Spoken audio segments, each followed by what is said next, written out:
Another print disability, which makes reading, holding a book, or turning a page difficult or impossible. The content is copyrighted by the respective publishers. For more information, please visit us on the web at nfradioreading.org. Dzień dobry.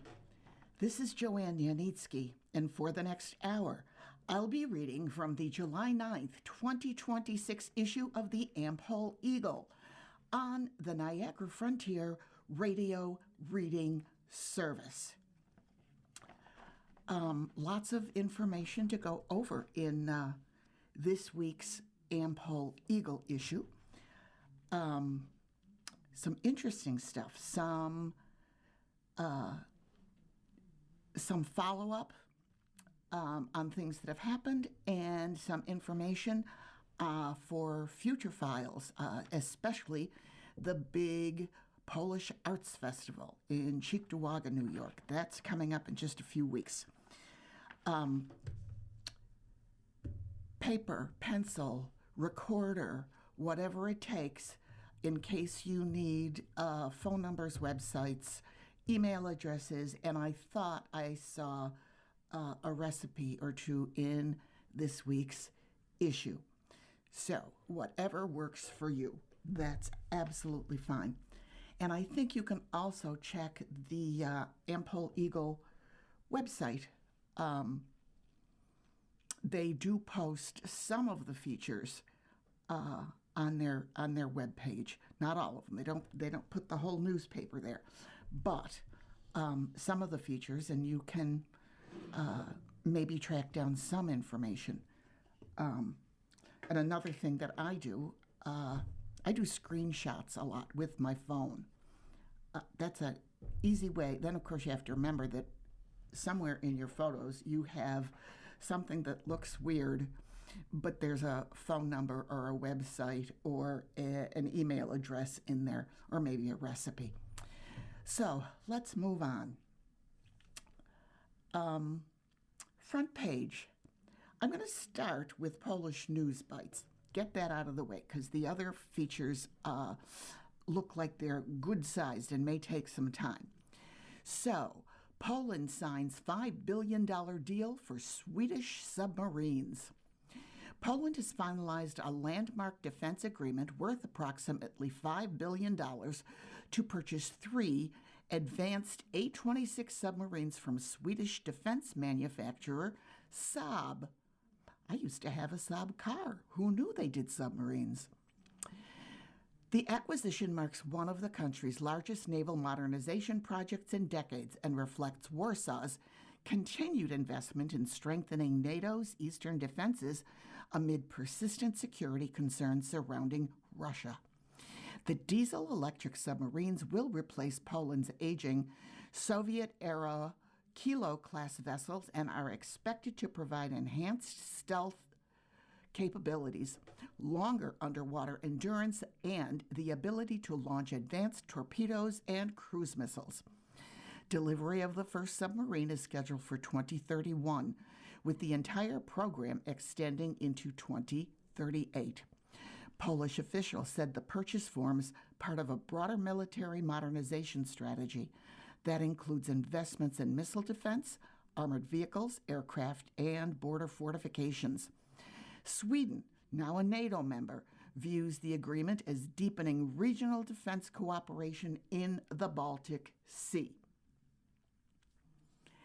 Poland has warmed by more than 2 degrees Celsius since mid-20th century, Institute data shows. This is by Katarzyna Nociun. The average annual temperature in Poland has increased by more than 2.3 Celsius. That's 4.14 Fahrenheit between 1951 and 2024, according to long-term data from the Institute of Meteorology and Water Management, National Research Institute, alongside growing impacts from heat waves, droughts, and extreme rainfall. The Institute reports that the warming trend is nationwide, but uneven. The strongest increases were recorded in the Lake Districts, Subcarpathia, and the Carpathians, where temperatures rose by more than 2.4 degrees Celsius. The weakest warming was observed in the Sudets at around 2.1 degrees Celsius. In urban areas, the rate of warming has accelerated in recent decades, with Wrocław warming the fastest at 0.77 degrees Celsius per decade, and Gdansk the slowest at 0.53 degrees Celsius per decade. Experts say the scale of warming is already altering atmospheric processes and increasing the frequency of extreme weather events. Quote, a 2 degrees Celsius temperature change is a radical change for the atmosphere, causing more energy in the system. Therefore, we should expect violent phenomena, droughts, heat waves, and heavy rainfall, causing local and large-scale flooding, said Bogdan Chojnicki, PhD, from the Department of Bioclimatology at the Poznan University of Life Sciences. He added that warmer air increases evaporation and drying of soils and water bodies. Quote, this is the rapid evaporation of water from the soil surface, plants, and the surfaces of lakes and rivers. Furthermore, when dry air from Africa reaches Poland, we see further heat records, he said. Chojnicki also pointed to the role of moisture transport from the Mediterranean, which can intensify rainfall extremes. He cited the 2024 Genoa low as an example, saying it carried unusually large amounts of moisture due to the elevated sea temperatures. Quote, in turn, air from the Mediterranean, for example, acts as a conveyor belt for water, which rapidly falls, as was the case during the Genoa low in 2024, when flooding occurred in southwestern Poland. The researcher emphasized that the Genoa low is nothing new. However, in 2024, it was 7% higher because the temperature of the Mediterranean Sea was high. The air over the Mediterranean sucked vapor and then brought a much larger amount of water than usual, he adds, end quote. The Institute of Meteorology and Water Management notes that droughts are becoming longer, more widespread, and more severe, especially in central Poland, including Kujawy, Greater Poland, and parts of Masovia. Officials say increasing temperatures, higher water demand, and human activity are amplifying natural drought cycles. The European Environment Agency forecasts that meteorological droughts will become more frequent across Europe between 2041 and 2070, including in Poland. Researchers also highlight that drought conditions are often difficult to detect because they can develop below the surface soil layer. The climatic water balance, the difference between precipitation and evaporation, is increasingly negative during warm and dry periods, contributing to agricultural losses and water shortages. In April this year, negative climatic water balance conditions were recorded across nearly the entire country. By early May, agricultural chambers were already calling for local commissions to assess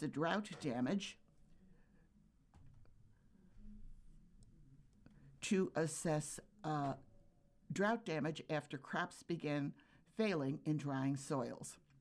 Last year, IMWM researchers recorded evaporation exceeding rainfall at all monitored stations between January and October. Even wetter months later in the year were not sufficient to offset accumulated water deficits. At the same time, Poland has also experienced episodes of extreme rainfall and flooding linked to atmospheric systems such as Genoa low. In September 2024, such a system triggered severe flooding in southwestern Poland, leading to a state of natural disaster in 4 voivodeships: Lower Silesia, Opole, Silesia, and Lubusz. Government figures reported that around 2.5 million people were living in the affected areas, with 57,000 directly impacted, 9 people died, 6,500 were evacuated, and more than 11,500 buildings were damaged, along with widespread destruction of roads, bridges, and rail infrastructure. And this comes from our friends at PAP Science in Poland. And they have a website, www.scienceinpoland.pl.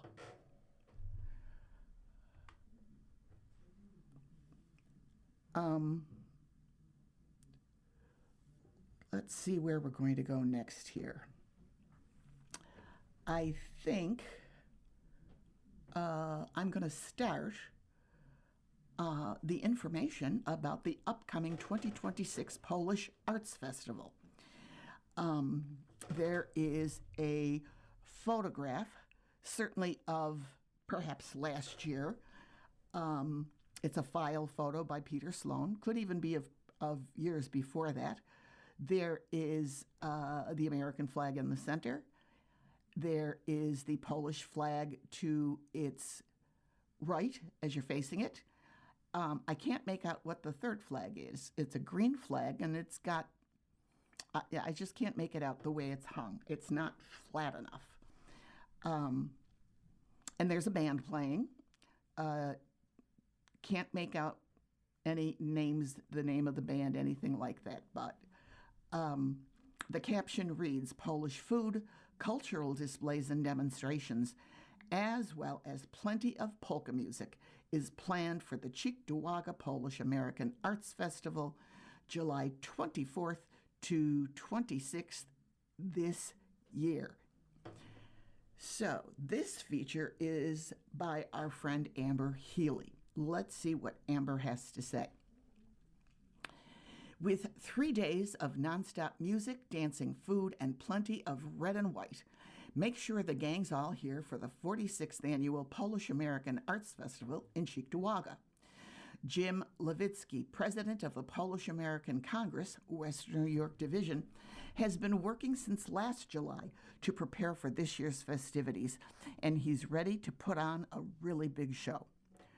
Quote, we've made a lot of progress over the last several months, and now it's almost showtime, he says.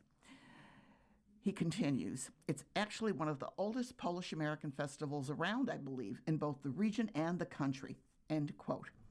He and his team have pulled together a lineup that's second to none for the few dollars it costs for cars to be admitted to Cheektowaga Town Park for this year's event, scheduled for July 24th through 26th. Quote, we're bringing in a lot of big-name talent from around the country, including Lenny Gomulka and the Chicago Push. We also have polka country musicians, Dyna Brass, John Gura, and the Gural. We're going to cap it off Sunday night with some disco polo from Toronto. And we're going to pepper it throughout the weekend with a lot of different folk dance groups, including Krakowiancy Folk Dance Group, the Polish Heritage Dance Group, and others. End quote. The nonstop entertainment is a direct response to concerns raised by attendees in the past that there was too much of a lull and too much time between performances. Quote, this year we have continuous music. There's going to be very little downtime whatsoever. Any downtime that we do have for music, we're going to fill with the folk dancers, Lewicki says. And then there's the food. Quote, we have 5 food vendors in the big tent, including Polish Cadets, Polska Chata, Kevin Kutas Catering, Pat's Deli, and Kotekis, plus a number of food trucks. For those looking for a different taste of Polonia, Polish American Congress volunteers will be operating the beverage tent, which will be well stocked with Tyskie and other beers, in addition to seltzer, wine, cider, pop, and water. There's a new twist on the food tent this year, Lewicki says, as there will be some competition among the food vendors to win titles ranging from Best Authentic Polish Dish, Most Original Novel Dish, Best Pierogi, Best Overall Dish, and Best Decorated Stand. I'm going to take a break here. First, I'm going to say I made potato and sauerkraut pierogi just the other day. Took some over to my neighbors, had some for myself, threw some in the freezer. It's not a great time of year to do it, but boy, they were good. So you'll have to check out the pierogi at the Cheektowaga Polish American Arts Festival. But let's take our first break.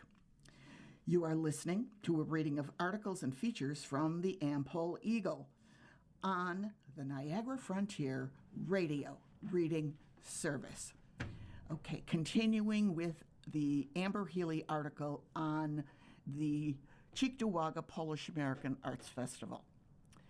For those who want to pick up different elements of Polish culture and might want to try their hands at something more creative and artistic, there will be plenty of demonstrations in the Cultural Village: egg decorating, candle making, paper cutting, palm weaving, and a Polish pottery class on Sunday that does require reservations in order to participate. There's also a $50 fee for the activity taking place from 12 to 3 p.m. on Sunday. Phone number coming up. Reservations can be made by calling 716-830-6847. Again, this is for the Polish pottery class on Sunday of the Cheektowaga Polish American Arts Festival. For reservations, 716-830-6847. There will also be a Wianki competition for floral crowns from most authentic to most creative, with awards given out on Sunday just before the festival ends. Quote, we'll also have, coming from Poland, Karolina Klesta, the author of the book Polish Foodies.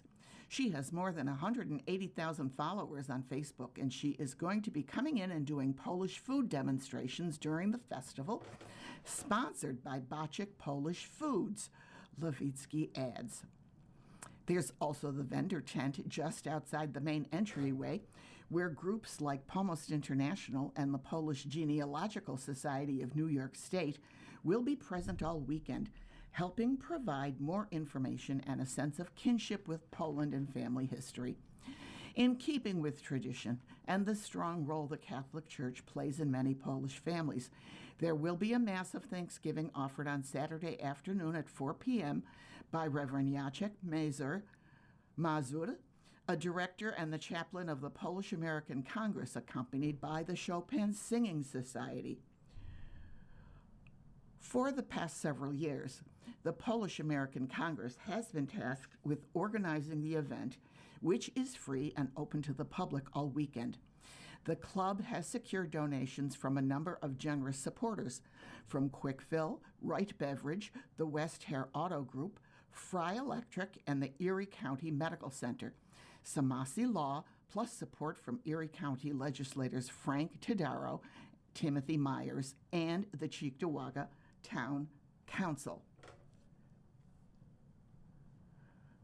Quote, Polish culture has always been an important part of the character and history of Western New York, Todaro says.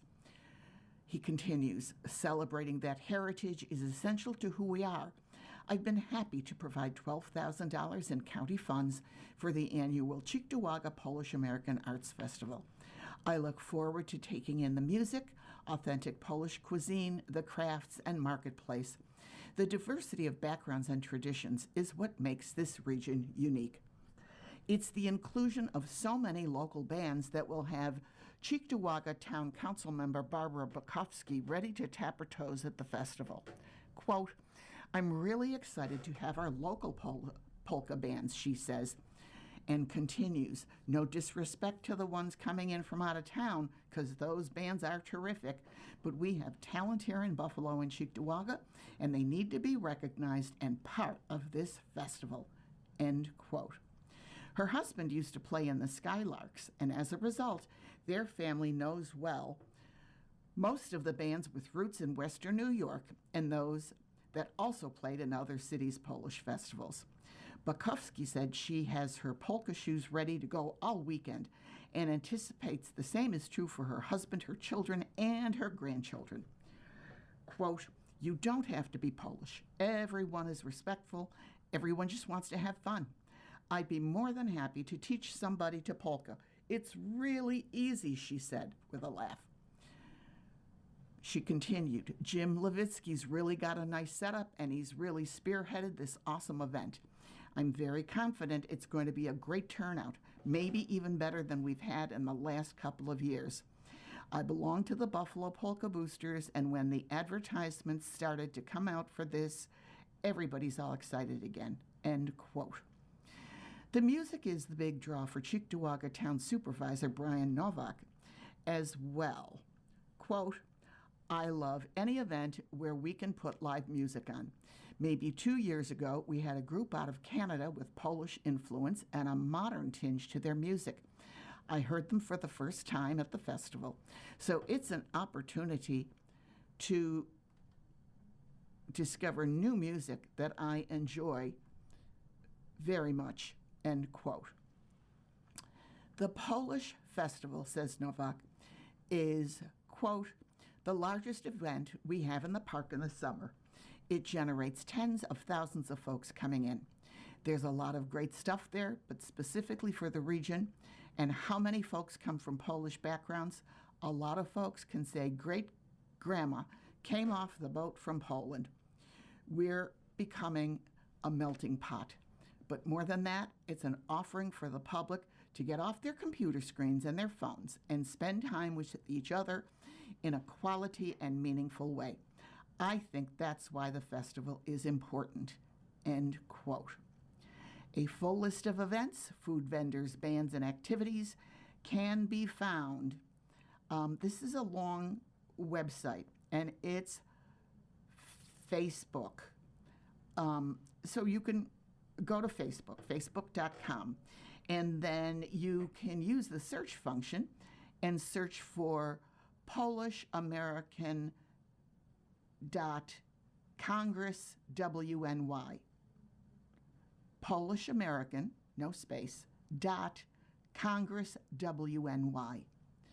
And hopefully that's going to get you all the information. Hopefully they got some maps. I always find maps helpful at these events, so you can, hone in on the area that you really want to start on.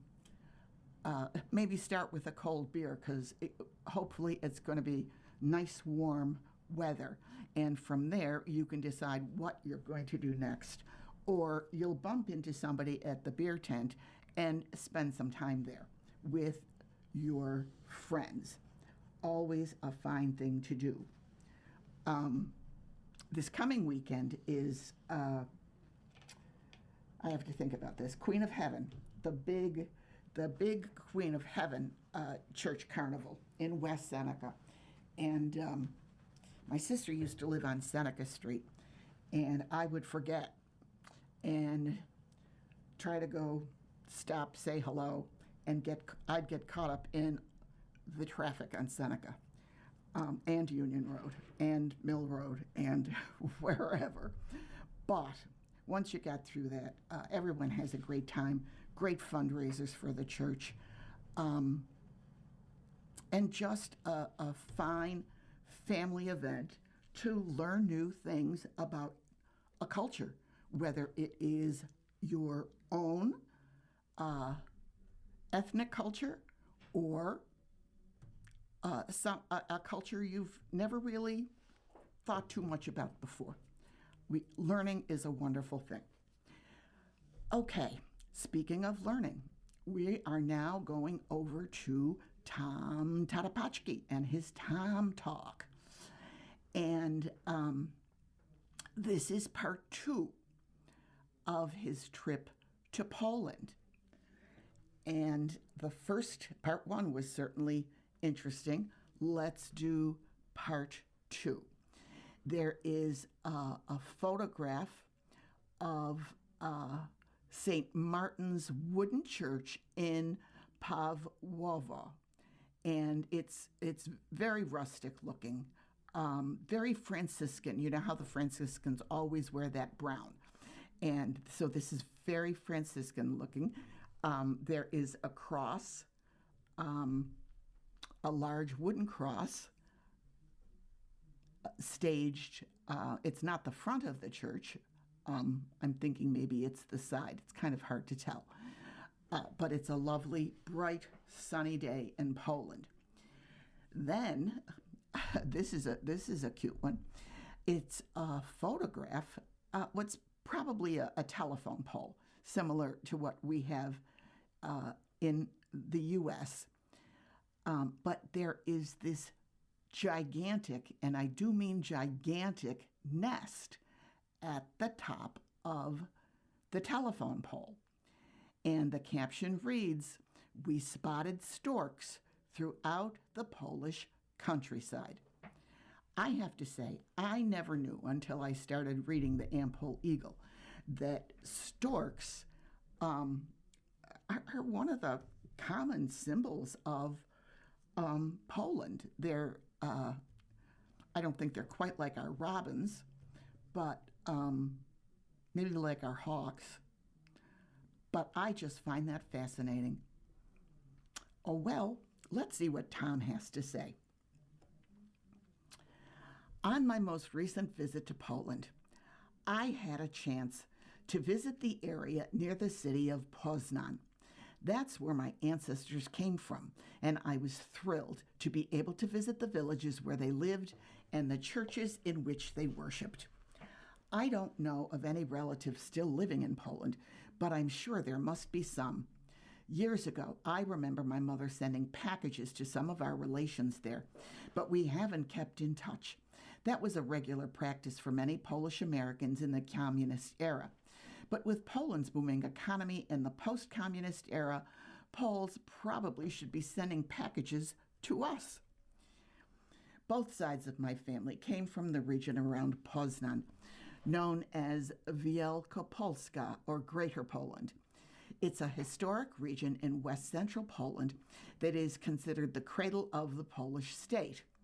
But genealogical research in that region has always been a challenge, particularly due to the impact of the partitions, when that area came under Prussian and German rule.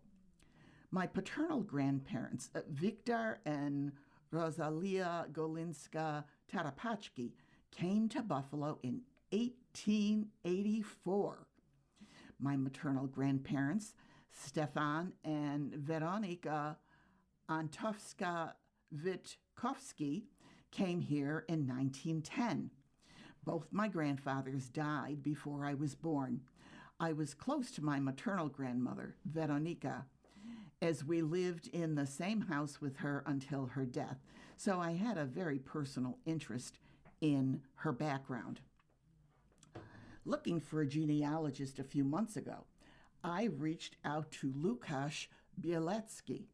He is the coordinator of the Poznan Project, which has the goal of transcribing the 19th century marriage records from the historic Greater Poland, then the Prussian province of Poznan, or Posen, into a searchable online database.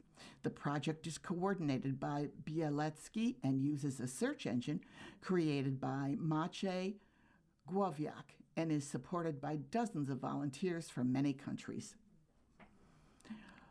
Łukasz searched my roots over the past several months, providing me with copies of many birth certificates, marriage certificates, and other documents. In fact, he traced back my paternal line to the time in the early 1800s when the Tarapata surname became Tarapacki.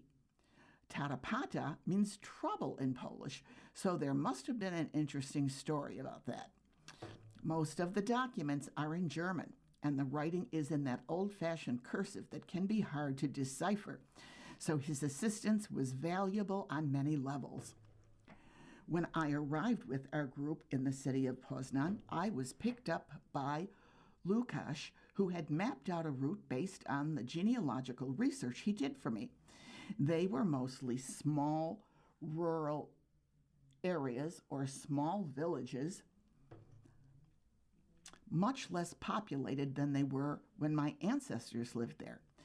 My people were likely all farmers raising crops like rye and barley, possibly herding sheep. We're going to take our next break before we continue Tom's interesting story. You are listening to a reading of articles and features from the Am-Pol Eagle on the Niagara Frontier Radio Reading Service. I'll continue. Our first stop was Kostrzyn, now a town of about 9,000 people in west central Poland. My maternal great-grandmother, Apolonia Gajewska, was born there. She was baptized in Saints Peter and Paul Church, which is still standing. There is a photograph of the, it looks like a big church, but it's very plain. And the caption reads, Saints Peter and Paul Church in Kostrzyn. The parish dates back to the 1300s, and the current brick Gothic structure was built in the 1500s. It was my first real physical connection to my ancestors in Poland. Walking in my ancestors' footsteps was a profoundly moving experience, and it gave me a connection to them that I had never felt before. Another important stop for me was Mogilno. With a population of over 12,000, it was the largest village on our route. It was also where my paternal great-grandparents, Victor and Rosalia, were married back in 1881. However, Łukasz couldn't be sure of the specific church, as Mogilno had two. First, there was the Church of St. James the Greater, a historic Gothic parish church that was originally founded in the 12th century. The current brick structure dates back to 1511. Unfortunately, the church was closed, and there was no one to let us inside. It's likely that some of my paternal ancestors were baptized or married there, but for now, we can't be certain. The second church was the Benedictine Monastery, the second oldest Benedictine monastery in Poland. Located on Lake Mogilniewski, the monastery is an impressive Romanesque structure with a remarkable history and is a cultural heritage site. Probably the highlight of the excursion was going to St. Michael the Archangel in Gniezno. That was where my maternal grandparents, Ignacy and Antofsky and Apolonia Gajewska, were married on September 30th, 1878. St. Michael was founded in the 13th century. The present church goes back to the 15th century and was restored in the 1600s and rebuilt in the early 1800s. My grandmother, Weronika, considered Gniezno her hometown and took pride in it being the original capital of Poland. It is best known for its cathedral, where kings were once crowned. But St. Michael's had special meaning for me. One village we looked for was Przybroda, where my grandfather Stefan was born in 1882. Unfortunately, there was no sign of the village. There was just grass and trees with no evidence that anyone had ever lived there. My grandmother, Weronika, was born in Wabiszynek, and there's an old distillery and the manor house, both of which go back to the mid-1800s, that are still standing. The distillery was vacant while the manor was undergoing renovation. In Pawowo, I got to see St. Martin's Church, a beautiful wooden parish church erected in 1762. It's an important architectural heritage monument that goes back to before the American Revolution, which is still beautiful and in use. The great beauty and impeccable condition of the churches, many of them centuries old and serving small rural communities, was exceptional. In all, we visited at least a dozen towns connected to my ancestors, places like Vitkovo, Kwechko, Rogovo, Zabno, and Nidom.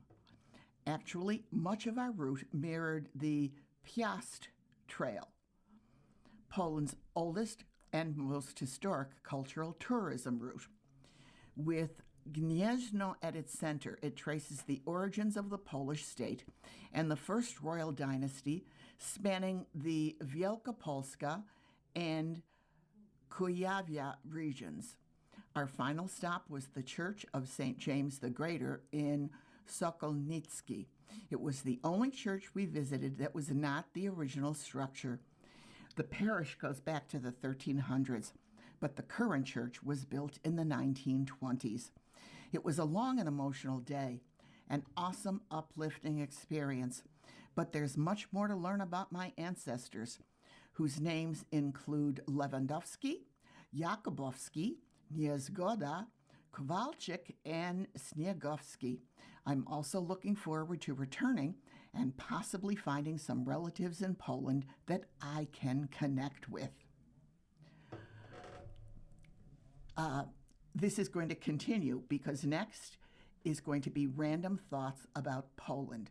But I've got goosebumps reading about Tom's interesting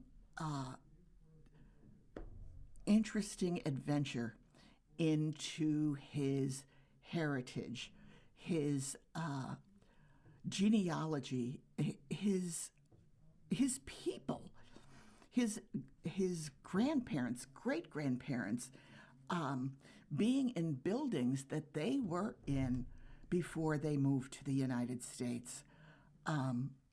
Just amazing, just amazing to me. We live in a small world, and unfortunately, many of us don't get to leave our little bubbles and go out into the world and see other places and learn about other cultures and learn about our personal heritage and histories. So think about that. Tom didn't say who he was traveling with, and I don't even think there's a need for that. But what I'm going to mention is that taking a family, taking grandparents, going with their kids and their grandkids, and doing the same sort of thing that Tom Tadapachki did, and doing that as a group and a family, connecting with the genealogical society locally to get yourself started, seeing how far you can get in seeking out birth certificates or baptismal certificates, marriage certificates, and so on. And then using that as a starting point. And perhaps you need someone like Mr. Lukasz in Poland to really help you get into the nitty-gritty. But you've got to start. That's the bottom line. And I will tell you, I have dabbled in genealogy just using Ancestry. And you can go down the rabbit hole and you can get really caught up in it. It's just fascinating stuff. And you learn things about your families that you didn't know. You search old newspapers and you find out that some of your aunts and uncles who were older than your parents were amateur actors or singers, played in a band. Fascinating stuff. I digress. We're going to go to this week in the history of Buffalo's Polonia. I'm going to do it backwards this week. This is by Carl Buckeye. The following is a list of events that occurred during the week of July 9th to July 15th. We have July 12th, 1902. In response to extensive community lobbying, the city of Buffalo opened a playground at the Broadway Market. Approximately 7,000 children used the facility on its first day of operation. During its first week of operation, the playground maintained an average daily attendance of 6,500 children. And I'll bet it was a peaceful playground. July 15th, 1910. Buffalo begins its celebration of the 500th anniversary of the Battle of Grunwald, at which the joint forces of Poland and Lithuania defeated the Teutonic Knights. Events in Buffalo included lectures, religious services, and a parade at which more than 50,000 people participated. July 12th, 1912. Polish Day is celebrated for the first time at the Crystal Beach Amusement Park in Ontario. Proceeds were used to support the Copernicus College Association. The event concluded with an open-air concert performed by a joint chorus of Buffalo's Polish singing societies. I didn't know Crystal Beach was that old. July 13th, 1915, the Appellate Division of New York State Supreme Court rules that the Diocese of Buffalo must return ownership of Holy Mother of the Rosary Cathedral on Sobieski Street to parishioners affiliated with the Polish National Catholic Church. And to wrap it up, July 12th, 1925, Reverend Justin Figas conducts ceremonies for the groundbreaking of St. Francis High School in Athol Springs. In turning the first shovel of earth, Father Justin used a spade that was decorated with American and Polish colors. So that's Polonia's history for this week. Polish immigrants to be focus of library talk. Buffalo and Erie County Public Library, that's the Central Library, 1 Lafayette Square in Buffalo, New York, on Saturday, August 8th at 1 and 2 p.m. in the Ring of Knowledge, will host the next talk in its 2026 Explore Buffalo series, Polish Immigrants in Buffalo and Western New York. Speaker Deborah Hall-Stonish will discuss Buffalo's history as a story of immigrants. Polish immigration to Buffalo began in the last quarter of the 19th century. The Poles came from a region divided among 3 empires in the 18th century.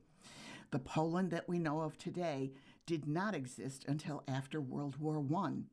Still, those who came were fierce in their tenacity to hold on to their cultural identity.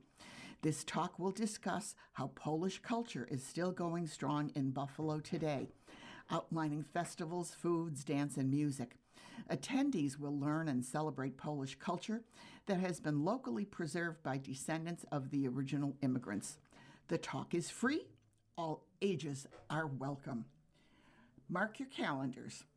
August 8th at 1 and 2 p.m. in the Ring of Knowledge, Downtown Library, 1 Lafayette Square. Let's see here. I'm going to do Polonia's calendar next. A reminder of the dates of the Polish American Arts Festival, July 24th, 25th, and 26th. That's Friday evening, Saturday, and Sunday. On Tuesday, August 4th, the Buffalo Bison's Polish Festival Night. Pre-game club-level party at 5:30 p.m. with live music, great Polish food, specials, and more. Bison's Leadership Award presentation to Tom and Paula Golemowski of Happy Swallow. Polish American of the Year Award presentation to Mary Lou Wyrobek. Post-game fireworks. Can't beat Buffalo Bison's fireworks. They do a great job. Sunday, August 8th, the Derek Kaczorowski Memorial College Scholarship Fundraiser. Depew Polish Falcons, 6:30 p.m. For tickets or information, contact Jim Kaczorowski. We've got email address and phone number. I'm going to do the phone number first. 716 864 4642. Again, 716 864 4642. Now we'll do the email address. jejkaz@yahoo.com. Again, jejkaz@yahoo.com. Sunday, August 23rd, all Polish composer concert by the Amherst Chamber Orchestra at St. Stanislaus Church, 389 Peckham Street, Buffalo, New York, 2:30 in the afternoon. Free will offering, garden party following the concert at the former convent on Wilson Street entrance. For garden party tickets and reservations, phone number 716 876 8108, extension 133. Again, 716 876 8108, extension 133.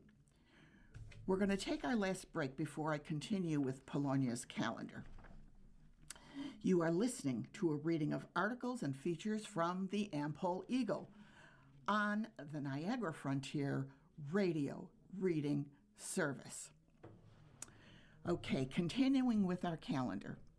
Thursday, September 10th, Farewell to Summer fundraiser to benefit Buffalo Diocese Seminarians at Clocks Grove and Banquet Hall, 1245 Seneca Creek Road.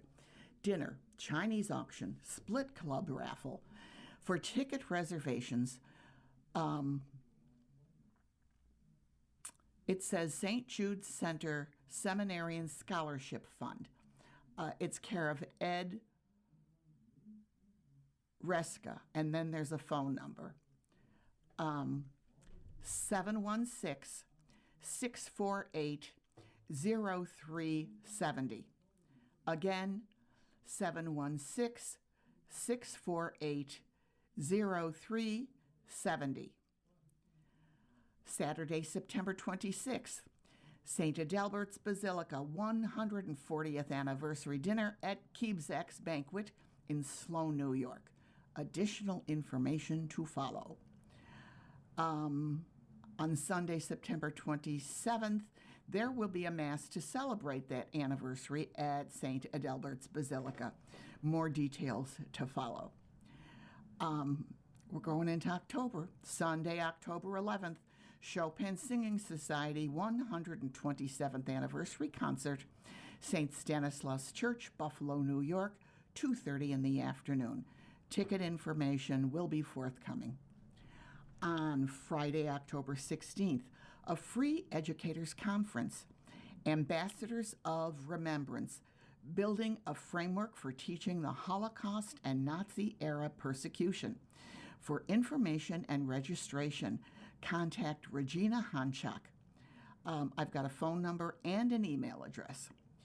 716-857-0331. Again, 716-857-0331. The email address, rjhanchak. I'll spell the whole thing, rjhanchak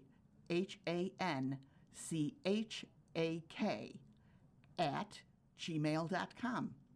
And wrapping up our Polonia's calendar, Sunday, October 25th, Polish Remembrance Day honoring St. Maximilian Kolbe, martyr of Auschwitz and the Poles who suffered in World War II. That's a noon Mass at St. Stanislaus Church in Buffalo, New York.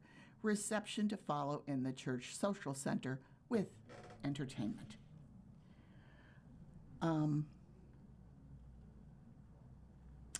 The Polish Genealogy Society of New York State announced it will not hold a regular meeting in July, but people interested in genealogy can visit their stand at the Cheektowaga Polish American Arts Festival in the Cheektowaga Town Park on July 24th to 26th. On Thursday, August 13th, 2026, it will host Research Night, Breaking Through Our Members' Brick Walls, and that's hosted by their members. The meeting will take place at Erie One Bosse's, 355 Harlem Road, West Seneca, New York, from 7 to 9 p.m. And don't forget that Erie One Bosse's is right across from the SPCA on Harlem Road. Can't miss it.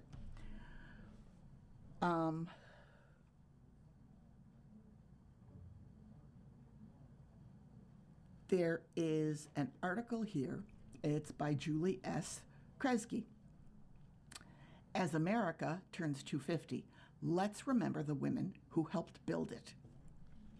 This Independence Day, Americans across the nation begin a year-long celebration of our country's 250th anniversary. It is a time to reflect on the people, values, and institutions that shaped the United States and continue to strengthen our communities today. But as America marks 250 years, there is another story that deserves to be told more often: the story of Catholic women religious. When America needed schools, women religious built them. When America needed hospitals, women religious founded and staffed them.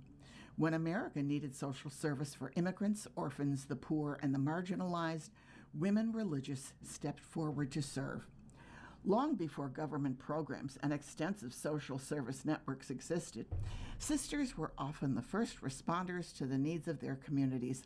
They educated generations of children, cared for the sick during epidemics, welcomed immigrants arriving in unfamiliar lands, and created ministries that strengthened neighborhoods and families. Their impact can be found in nearly every corner of the country. The story of the Felician Sisters of North America is one chapter in that larger American story. Founded in Poland in 1855 by Blessed Mary Angela Truszkowska, the Felician Sisters were inspired by the Franciscan call to serve others with humility, compassion, and joy.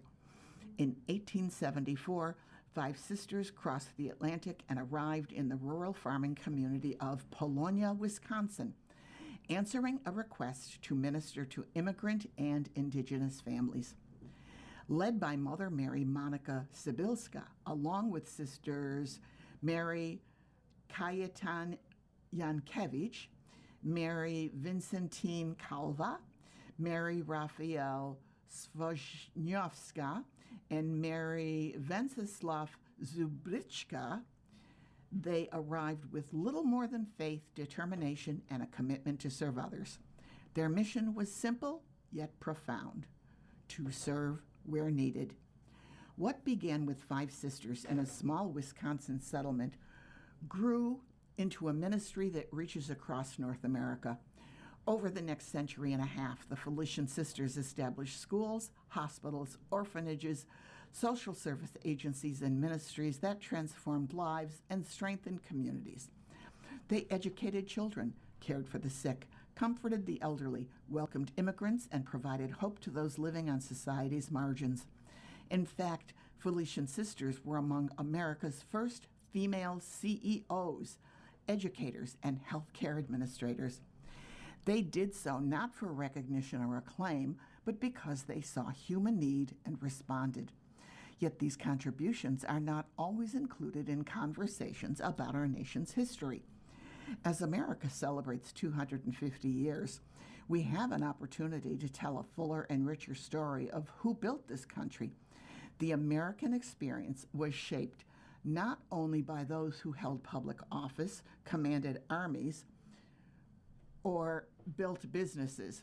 It was also shaped by women who quietly transformed communities through service, sacrifice, compassion, and faith.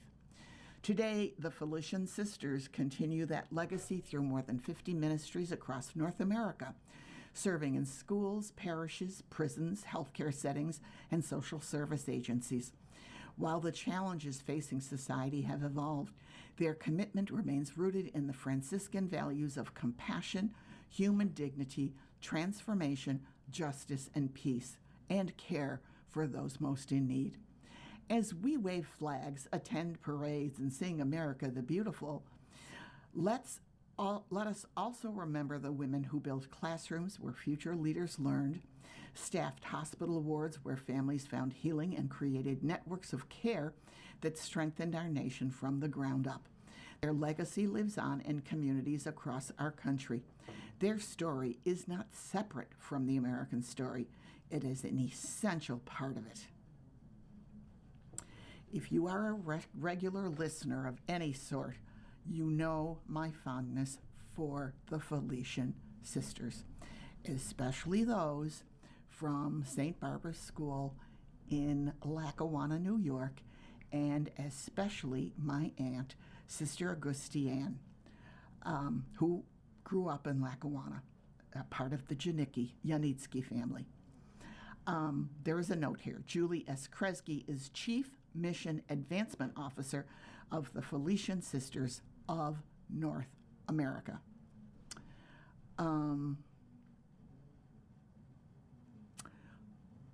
Let's see if I can find just something little to sneak in here. Okay, we're going to wrap it up with Polkas on Tap.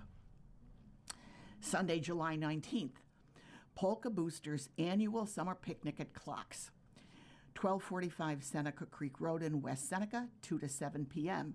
7 is the band that will be playing. This is a pre-sale only. Tickets are not sold at the door. You're going to call Chris for tickets and more information. Phone number 716-771-1076. Again, 716-771-1076. That's Chris. On Tuesday, August 18th, at the Erie County Fair in Slade Park from 1 to 4 p.m., the New Direction Polka Band will play. Some part of that is in the shade. There are benches. There are places to sit.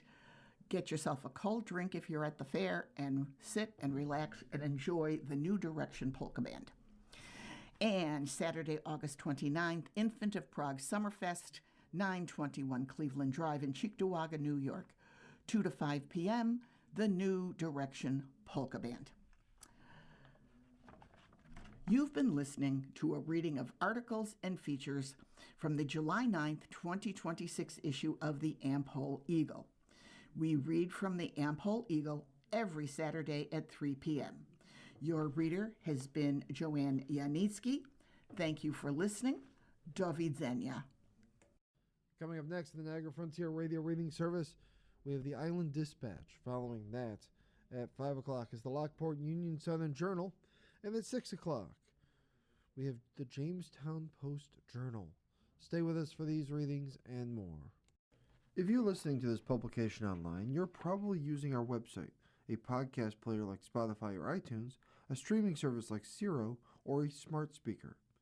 Did you know that we now have a dedicated app that can be downloaded to any mobile device, like a smartphone or tablet, for free? App users can conveniently access our live stream and any episode of our podcast easier than ever. To download the app, just type NFRRS in the search window in the Apple App Store or in the Google Play Store. Contact us anytime if you have any questions by calling 716-821-5555, extension 5. Thank you.